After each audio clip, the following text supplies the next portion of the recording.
Buenas tardes, ya comenzamos nuestro segmento deportivo en la emisión del Mediodía Dominical. La Selección Nacional de Béisbol de Cuba partió esta mañana desde Nicaragua rumbo a Estados Unidos para continuar su preparación con vistas al 6º Clásico Mundial de Béisbol. Según nos informa el colega del INDE Roberto Ramírez, la escuadra que dirige Germán Mesa partió en 2 grupos desde el hermano país centroamericano hacia la ciudad estadounidense de Arizona, donde enfrentarán esta semana a 2 clubes de las Grandes Ligas para culminar su etapa de precompetencia. Como ya se conoce, Cuba debutará el próximo 6 de marzo contra el elenco de Panamá en el Grupo A, que tendrá por sede al estadio Irán Bithorn de San Juan, Puerto Rico. Seguimos analizando las nóminas de los equipos que participarán en el ya cercano Clásico Mundial de Béisbol. Hoy el colega Dulier Reyes le hace una radiografía a la selección de Venezuela. Saludos, Dulier, adelante. Muchísimas gracias. Saludos. Venezuela es uno de los pesos pesados indiscutiblemente del Grupo D. Estará en su 6º Clásico Mundial. Lo mejor de su vitrina se remonta a la segunda edición, la de 2009, cuando se agenció el tercer lugar con un balance general de 6 ganados y 2 perdidos. Cayó en semifinales, recordemos, ante Corea del Sur. Los venezolanos presentan en su roster un par de receptores de alto nivel que muy pocos equipos pueden presumir de ese elemento. Me refiero a William Contreras y Salvador Pérez, aunque los mayores reflectores quizás sean para el jardinero Ronald Acuña Jr. de los Bravos de Atlanta. Acuña Jr. es uno de los 3 jugadores que con menos de 25 años ha firmado más de 40 cuadrangulares y más de 70 bases robadas en una temporada de la MLB. Otros de los jugadores que puede tener preponderancia en el equipo venezolano es Michael García, antesalista de los Reales de Kansas City, y los jardineros Jackson Chourio de los Cerveceros de Milwaukee y Wilger Abreu, jugador de los Medias Rojas. En el área de los lanzadores sobresale el zurdo Rangel Suárez, quien recién acordó contrato también con el Boston. Ciertamente, el staff de lanzadores de Venezuela luce muy sólido, con nombres como Ángel Serpa, Daniel Palencia, Eduardo Rodríguez y compañía, por lo que las aspiraciones de este elenco pasan en un gran % por sus tiradores. El primer contrincante que tendrá Venezuela será Países Bajos el 6 de marzo en un duelo importantísimo para los efectos de esta llave D. Por hoy es todo. Mañana regreso con más valoraciones de otro de los equipos que estará tomando parte en la esperada cita beisbolera. Muchas gracias. Muchas gracias a ti, Dulier. Y en la emisión de hoy continuamos con la serie de recuentos de la actuación de Cuba en los Clásicos Mundiales de Béisbol. Esta vez el colega Daniel Gotay nos acerca a la segunda versión del certamen. El lanzamiento aquí viene. ¡Ya! ¡Strike! Se lo queda Fidel. Cuba en la final.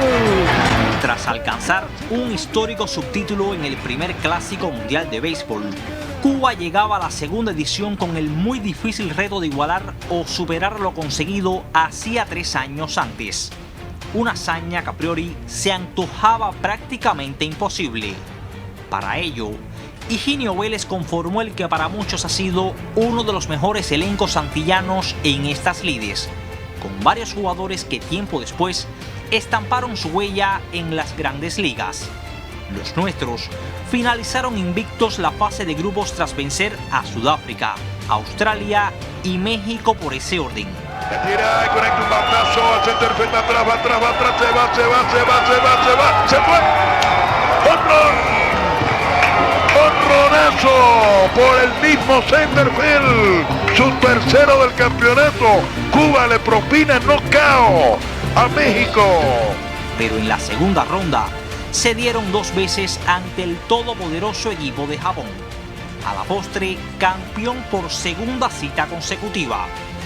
No obstante, aquel 6º lugar, con 4 victorias y solo 2 derrotas, resulta otro gran resultado para un plantel conformado únicamente por peloteros con experiencia en nuestras series nacionales. Ya viene el batazo largo por el refil, otra vez el refil de la bola, se va. ¡Home run! La sacó de línea por el right field Joenny Céspedes aquí en el 6º inning.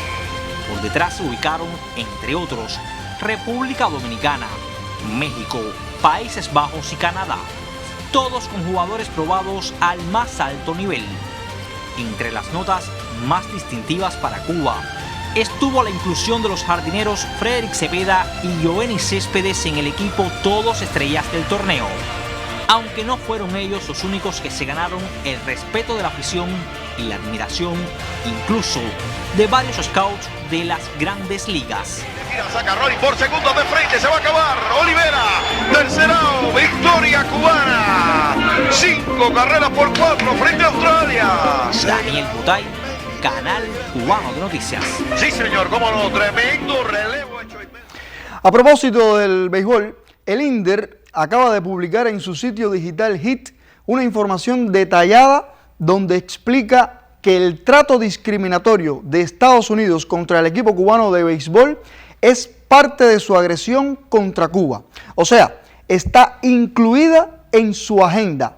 No podemos verlo como un fenómeno aislado ni fuera de contexto. La nota del INDER comienza diciendo: la negativa de visas por parte del gobierno de los Estados Unidos a 8 miembros de la delegación de Cuba que asistirían al 6º Clásico Mundial de Béisbol constituye el más reciente acto de agresión contra nuestro pueblo y su deporte nacional. La decisión pretende obstaculizar y dañar de manera intencional la participación y el desempeño del equipo Cuba en tan reconocida competencia beisbolera. En su afán de dificultar el desarrollo de la actividad deportiva en Cuba, no resultaron suficientes para los Estados Unidos las negativas de visas a deportistas y federativos cubanos para eventos en ese país desde enero del año 2025. A pesar de la buena voluntad y de los esfuerzos por parte de las grandes ligas de béisbol y de los organizadores del Clásico para lograr que Cuba asista al evento, resulta evidente que desde el inicio del proceso el gobierno estadounidense ha tenido como propósito crear dificultades y poner trabas a nuestra selección. De hecho, esta negativa de visado es una acción dirigida también a provocar una potencial decisión de nuestra federación de no asistir al evento bajo esas condiciones. Detengo un momento el texto de la nota para agregar un criterio. Vamos a estar claros y decirlo con las palabras que son.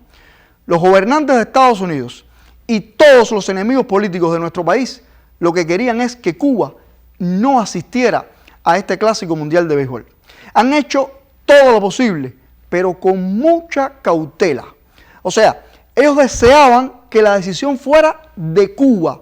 Por eso no le negaron las visas a los peloteros, pero sí a casi todo el personal directivo y de apoyo de nuestra delegación para crear una molestia, para desestabilizar emocionalmente a nuestro equipo y que Cuba dijera, así no vamos entonces. Y hubiera quedado como una decisión de nuestro país y no una imposición de ellos. Fue una jugada con mucho tacto, como mismo hicieron el año pasado con las niñas del equipo pinareño de softball, que le dieron las visas a todas las menores de edad y sin embargo se la negaron a todos los entrenadores y directivos del conjunto. Eso fue una burla. Claro, en ese caso el equipo cubano no pudo viajar. Ahí sí la decisión de Cuba no fue otra que no asistir, porque es muy distinto. No íbamos a mandar a las niñas solas a competir a otro país sin ningún mayor de edad. Ahora, con esta acción del Clásico, volvieron a hacer algo parecido, pero la respuesta de Cuba no fue igual, por lo que significa el béisbol para nuestro país, para nuestro pueblo. Antes de retomar la nota del INDER, que está publicada ya en HIT, les sigo comentando algo. La agenda para atacar a este equipo cubano del Clásico no contiene solamente la negación de estas 8 visas. No crean eso. El boicoteo está en vigor desde hace varios meses, cuando comenzaron a presionar a los peloteros cubanos residentes en Estados Unidos y que declararon públicamente que querían jugar con el equipo Cuba en el Clásico. Por supuesto que ellos, los enemigos políticos, no podían permitir que grandes figuras formadas aquí en nuestro país y que son de altísima calidad mundial fueran a integrar nuestra selección. Eso había que troncharlo de cualquier manera y fue entonces cuando se diseñó un ataque brutal y desmedido contra esos peloteros, con campañas mediáticas y chantajes políticos hacia ellos, incluso hacia sus familias, para que se bajaran del barco cubano. Lamentablemente, lograron su maligno propósito con varios atletas, que por supuesto no voy a mencionar sus nombres porque ellos no son los culpables, al contrario, son víctimas. Pero nadie se cree que un pelotero se pase varios meses diciendo públicamente que está deseoso de jugar con el equipo Cuba y que a última hora diga que no, porque va a priorizar otros intereses individuales. Eso no se lo cree nadie. Tuvieron que decir que no, porque los presionaron para que abandonaran a la selección cubana de béisbol. Por suerte, algunos se mantuvieron firmes y estarán con Cuba en el Clásico, pese a que todos ellos también han soportado esas presiones. Con Germán Mesa quisieron hacer lo mismo. Armaron una campaña de las más bajas y dañinas de la historia del deporte. Quisieron asesinar su reputación e hicieron todo lo posible por desacreditarlo, a pesar del inmenso prestigio que tiene Germán Mesa como gloria del béisbol cubano. Pero no pudieron. Ahí está Germán.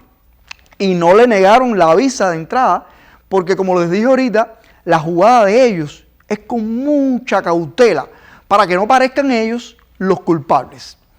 Retomo entonces la nota del INDER con sus párrafos finales. Dice la nota: durante casi 60 años, o 70 años para decirlo correctamente, 70 años de combate a la agresión de Estados Unidos, el deporte ha sido uno de los sectores más impactados por la política de asedio contra Cuba.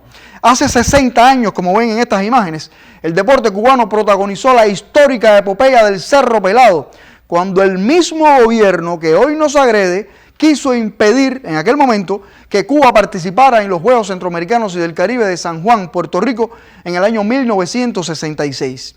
Entonces, nuestros atletas entrenaron en el barco, como lo están viendo, bajo el sobrevuelo de aviones militares de Estados Unidos, pero llegaron a Puerto Rico y no solo llegaron, también vencieron. Hoy volveremos a llegar a la isla Boricua y a las otras sedes del sexto Clásico Mundial con nuestro patrimonio cultural, que es el béisbol, y como hace 6 décadas, con el mismo espíritu, la misma dignidad y firmeza de siempre. Así termina la nota firmada por el INDER en La Habana, hoy, 1 de marzo de 2026. Y termino con algo, vamos a agregar algo más, que no quisiéramos adelantarnos, ni queremos que ocurra, pero es muy difícil pensar que la presión y el boicoteo ya terminaron. Posiblemente este sea solamente el prólogo de lo que vamos a ver en la competencia. Recuerden, se va a jugar en Puerto Rico, que es su estado libre asociado, y luego en el propio Estados Unidos. Estamos más que seguros que el escenario volverá a ser muy hostil, como lo ha sido siempre, como lo fue en el preolímpico de Miami, ustedes recordarán, y como lo fue también en el clásico pasado en esa propia ciudad de la Florida. Ojalá me equivoque, pero nuestros peloteros van a tener que jugar contra los equipos rivales en el terreno y también contra los enemigos de Cuba que estarán en las gradas, en las afueras del estadio, en los alrededores del hotel y en todos los lugares donde puedan armar su show. No es nada nuevo, la batalla continúa. Y hasta aquí el deporte.